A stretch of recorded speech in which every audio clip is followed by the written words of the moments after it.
bonnes intentions. Nous poursuivons à présent notre série sur les logements de vacances alternatifs. Au cœur du parc national des Calanques, l'auberge de jeunesse de la Fontasse ne désemplit pas. Et nous avons voulu savoir pourquoi les vacanciers préféraient le confort spartiate de ces lieux à celui d'un hôtel. Anciennement pavillon de chasse, cette bâtisse est depuis 1946 devenue une auberge de jeunesse. Dans cette auberge, la jeunesse est plus un état d'esprit qu'un état civil. Un lieu paisible de rencontres et de convivialité où certains ont plaisir à revenir, comme Patrick, originaire de Genève, pour qui c'est le 10e séjour.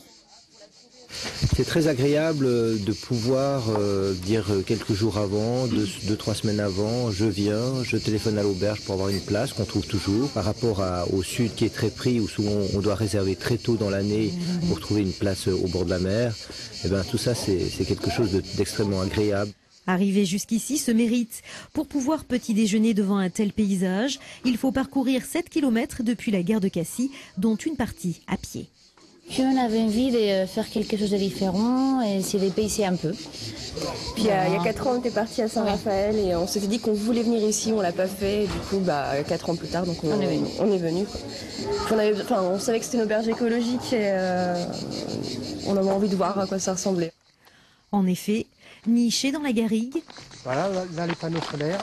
Ces panneaux, financés par l'Europe, la région et le Conservatoire du littoral, permettent à l'auberge d'être autonome à 70%. En été, jusqu'à 60 personnes partagent le confort minimaliste des dortoirs et des sanitaires sommaires. Pas d'eau courante, la Fontasse est approvisionnée par les marins-pompiers. Français et étrangers, tous amoureux de la randonnée, vivent en collectivité et se répartissent les tâches. On peut parler de communauté parce que, comme vous avez vu, dans la cuisine, les gens partagent. Il y en a toujours un qui a besoin de sel, de poivre. La cuisine, c'est quand même un endroit fantastique pour les contacts humains. Voilà. Et puis, bien sûr, pour les gens qui reviennent, un des points importants, c'est qu'ils arrivent dans un endroit qui ne bouge pas. La nuit dans ce petit coin de paradis ne coûte que 12,50 € à condition d'être affilié aux auberges de jeunesse et d'aimer la marche.